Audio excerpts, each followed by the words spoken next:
Selon les femmes, qu'est-ce qui impressionne les hommes alors qu'en réalité, ce n'est pas le cas? Jouer les inaccessibles, ça te rend juste chiante à désirer. Pour moi ça ressemble toujours à un manque d'intérêt, et s'il n'y a pas d'intérêt, j'arrête d'essayer. Ce qui est drôle c'est qu'une meuf qui joue les inaccessibles, elle filtre les mecs qui savent accepter un non, et elle se retrouve avec le mec qui sait pas. Elle se prépare une relation toxique. Et faut se rappeler que si elle dit non et que tu continues, c'est littéralement du harcèlement sexuel, donc la plupart des mecs prendront pas ce risque. Celui-là est intéressant parce que même si tout le monde sera d'accord avec ça, chaque meuf a des histoires où elle a dit à un mec qu'elle était pas intéressée et qu'elle arrivait pas à se débarrasser de lui. C'est exactement ce qu'on dit. Si tu joues les inaccessibles, les seuls qui vont réussir à percer ce sont ceux qui ont des problèmes avec les limites. Les bons mecs vont accepter ton désintérêt initial et partir, tandis que les relous vont continuer à te harceler. Jouer l'inaccessible c'est un filtre efficace, il reste que les relous. J'ai envoyé un message à ma copine le lendemain de notre rencontre. Elle m'a dit qu'elle était sur le point de m'écrire aussi. Si tu kiffes quelqu'un, pas besoin de jouer à des jeux, vas-y direct et peut-être que tu la trouveras. Ça vient d'un mec gay, mais j'ai souvent vu ça échouer pour mes copines. Jouer, difficile à obtenir. La plupart des mecs finissent par prendre ça pour un manque d'intérêt et passent à autre chose. Une communication claire et un vrai intérêt sont bien plus impressionnants qu'un jeu de devinettes. Jouer l'inaccessible c'est un excellent moyen de sélectionner des connards qui respectent pas les limites. Je joue pas l'inaccessible, mais en tant que personne hyper réservée, ça finit par être pareil. Les gens sains et attentionnés renoncent à me connaître parce que je me ferme par réflexe, et du coup les seuls potes dans ma vie sont des gens qui respectent pas mes limites. Mais j'essaie d'arrêter d'être comme ça. Bref, difficile d'être d'accord. Carrément. Ma copine et moi on était très bons amis et elle était toujours super passionnée et intéressée par ce que je disais, très directe.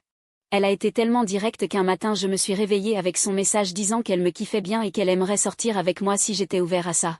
La meilleure chose qui me soit jamais arrivée et je lui suis reconnaissant d'avoir évité de jouer l'inaccessible. Ça me l'a fait kiffer 10 fois plus. Ça fait chanter mon cœur. Content que vous vous soyez trouvés tous les deux. Parfois quand je me réveille je reçois des SMS de mes boîtes de cartes de crédit concernant une tentative de recouvrement de dette, donc je sais exactement ce que c'est. Ma mère a essayé de convaincre ma copine qu'elle devait jouer plus de jeux et être difficile à obtenir parce que les hommes aiment la chasse. J'étais genre s'il te plaît, l'écoute pas. On est ensemble parce que tu m'as dit que tu voulais être ensemble, pas parce que je te vois comme un objet à poursuivre. La vérité c'est que certaines meufs aiment être poursuivies, parce que ça leur donne le sentiment d'être désirées, et elles projettent ça sur les mecs qui sont prêts à courir après. Mais je connais aucun mec qui préfère vraiment jouer à des jeux de poursuite. Les mecs préfèrent que les choses soient claires et directes. Se comporter de manière désintéressée pour avoir l'air cool. Je me souviens d'être tombée sur une meuf que je kiffais à l'école, 10 bonnes années après qu'on soit partis, et elle parlait de comment elle avait le béguin pour moi, mais elle rejetait super fortement tout flirt que j'essayais ou même toute conversation générale. J'ai direct pensé qu'elle était dégoûtée par moi, donc je sais pas c'était quoi son plan MDR. Oh maintenant je sais pourquoi toutes les meufs de l'école étaient repoussées par moi. Je comprends qu'on joue l'inaccessible, mais je comprends pas qui a dit aux meufs qu'agir comme si un mec te dégoûtait était un moyen d'attirer son attention. J'ai vu une fille jeter très publiquement une bouteille qu'elle avait parce que ce mec pour qui elle avait le béguin en buvait aussi. Si tu veux que le mec continue à te poursuivre même si tu l'as refusé ou indiqué que t'es pas intéressé, tu limites ton pool de rencontres aux mecs ayant des problèmes avec les limites. Exactement. Non devrait vouloir dire non, pas vrai?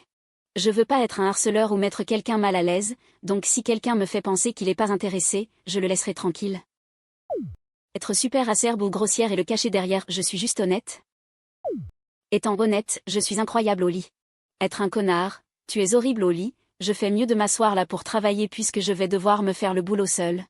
J'ai vraiment sorti avec cette fille pendant 3 ans, elle était horrible lol. OF. Mon ex était comme ça. Je suis content que tu aies survécu à ça aussi. Ça me rappelle la chanson d'Atmosphère, c'est Ider. C'est pour ça que j'ai pas de petite amie. Et c'est aussi pour ça que tu n'as pas de petite amie. Parce que je vais pas parler avec toi si tu me traites de « pourquoi ». On va se la jouer les deux sens sur celle-là, quand il te poursuit et que tu veux qu'il joue l'inaccessible, tu vas juste le rendre anxieux.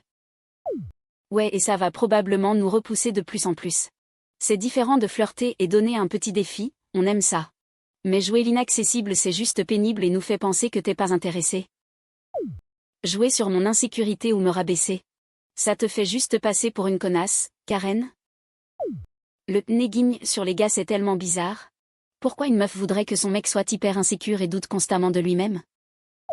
Ça va faire en sorte que les mecs soient méga en demande d'attention et que la meuf se sente puissante. Mais c'est toxique de ouf. Tu serais choqué. Une ex m'a dit qu'elle préférait que je sois triste et incertain parce que comme ça elle se sentait nécessaire. Si j'étais trop heureux et confiant, elle avait peur que je trouve quelqu'un de mieux. Ce genre de fille existe vraiment. Putain. Je suis content que ce soit une ex. J'espère que tu vas bien maintenant, poto. Malheureusement beaucoup de meufs font ça sans s'en rendre compte ou intentionnellement à cause de leur propre insécurité.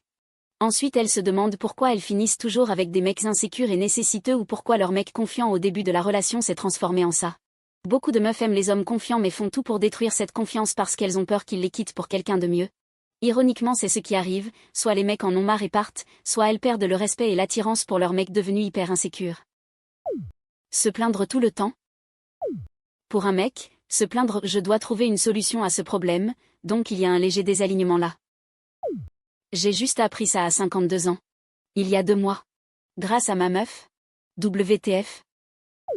Ouais, c'est un truc qu'on devrait enseigner en école primaire. Souvent les meufs veulent juste partager, évacuer, les mecs veulent résoudre. Si ta copine se plaint, demande juste, tu veux que je t'écoute ou que je t'aide à régler ça? Ça fera de toi un génie à ses yeux? Attends, quoi? Comment ça l'a changé pour toi?